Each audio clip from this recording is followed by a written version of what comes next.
Hey, hvad så? Det er mig, Lillefinger igen. Men det ved I jo nok godt. Altså, jeg har fået et spørgsmål til for Bamboos HD. Han er rigtig ivrig efter at vide en masse ting om mig, for eksempel personligt. Så det er jo godt for ham og mig. Men han spørger, Lillefinger, det er mig. Kan du ikke fortælle mig, hvordan man bliver sej? Jeg er lige blevet smidt ud af min Dragon Ball klub, fordi jeg ikke var sej nok. Håber du vil hjælpe. Nu skal du høre her, Bamboos. Altså, måden du bliver sej, det er ikke bare noget man bliver. Men jeg kan give dig nogle tips på hvordan jeg blev sej. Altså, jeg købte den her kasket, og den tænkte jeg, fuck, den er fandme sej. Og så, ellers så skulle du bare være out there, altså det skulle bare være,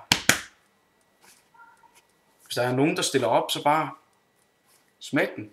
Smæk den med. Hvis der er nogen, så bare, der er ikke nogen der skal sige noget til dig. Hvis der er nogen der siger noget til dig, skal de bare den der. Er du med på den, Bamboos? HD.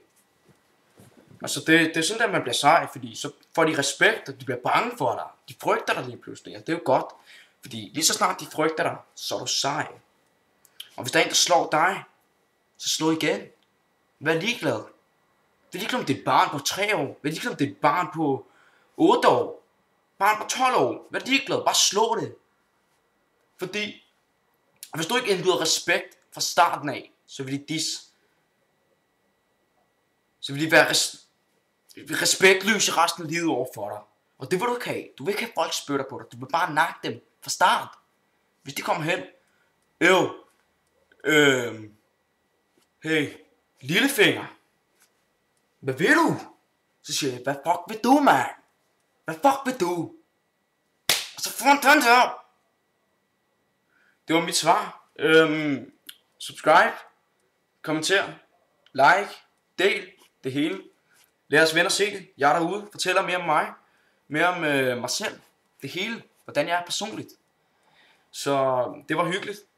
Eller det var ja. Peace out, homeboy.